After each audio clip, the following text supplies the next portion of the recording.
Hello my self Rishika. आज हम discuss करने जाते हैं डॉक्टर लैब पैथ लैब्स की जून 23 के क्वार्टरली रिजल्ट्स की। तो जैसे कि हम देख पा रहे हैं, मार्च 23 में उन्होंने रेवेन्यू बुक किया था 491 करोड़ का, जो कि अब बढ़ के हो गया है 541 करोड़। तो काफी अच्छा उछाल देखने को मिला in terms of increase in revenue by 10%। और अगर हम देखेंगे जून 23 से, तो वहां पे भी था 503 करोड़, जो कि अब हो गया है 541 करोड़। वहां पे भी 8% ग्रोथ देखने को मिला है। तो year on quarter doctor PathLabs अच्छा इंक्रीज इन रेवेन्यू दिखा रहे हैं। अब आगे वो कंसिस्टेंटली इतना इंक्रीज कर पा रहे हैं, नहीं कर पा रहे, या कैसा है देखते हैं।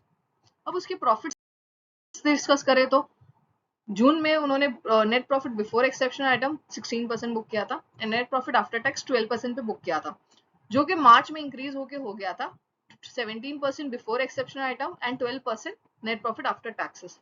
बट इन जून 23 में वो हमारा इंक्रीज हुआ है from 16 to 17 and 17 to 22% net profit before exceptional item and net profit after tax 15%, जो कि काफी बढ़िया बात है कि रेवेन्यू भी इंक्रीज हो रहा है और एक स्लाइट परसेंटेज ऑफ इंक्रीज हमें प्रॉफिट्स में भी देखने को मिल रहा है। अब हम देखेंगे ओवरऑल कॉस्ट कैसे है। तो कॉस्ट में हम देखेंगे तो सीओजीएस कॉस्ट में उनके 1% की बढ़ोतरी देखने को मिली है। एम्प्लॉय कॉस्ट 1% से बढ़ गया। अदर एक्सपेंसेस उन्होंने 3% से घटा दिए हैं। डेप्रिसिएशन भी उन्होंने 1% से रिड्यूस हो गया है।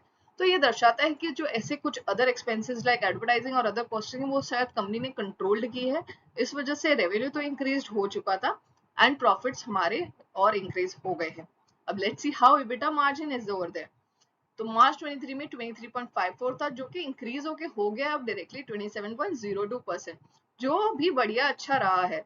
तो कंपनी का ओवरऑल देखेंगे तो revenue, profit, EBITDA margin and cost control सभी बहुत बढ़िया चल रहे हैं। लेट्स सी आगे क्वार्टर्स कैसा कर रही है।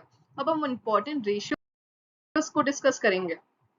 कंपनी का पीई है 82.5 एंड इंडस्ट्री का पीई है 69.53, जो कि ये दर्शाता है कि मार्केट में ओवरऑल जो कंपनी का वैल्यूएशन और प्राइस है वो ओवर वैल्यूड है, but that may be not over valued और इट मे बी कंपनी का performance, profit and market expectation meet काफी अच्छा है, इस वजह से पीई हमारा हायर साइड पे है। तो return on equity is 15.99 and return on capital employ is 21। तो ये दिखाता है कि इन्वेस्टर्स को जो उनके पैसे लगे उस पर कितना रिटर्न दे रही है ये कंपनी, 15 से 21% का। सीएजीआर रेवेन्यू जो रहा है 4 इयर्स का वो 6% रहा है एंड प्रॉफिट -5% रहा है। अब हम बात करेंगे ये सारी चीजों के बाद रिटेल इन्वेस्टर्स को कुछ मिल भी रहा है कि नहीं। तो रिटेल इन्वेस्टर को जो 1 मंथ का चेंज देखने को मिला है वो 7% रहा है, 3 मंथ्स में 23.4% एंड 1 ईयर में 9.8%। तो एवरेजली देखेंगे तो ओवर द ईयर में कंपनी ने 11 to 10% का उन्हें एक रिटर्न दिया है।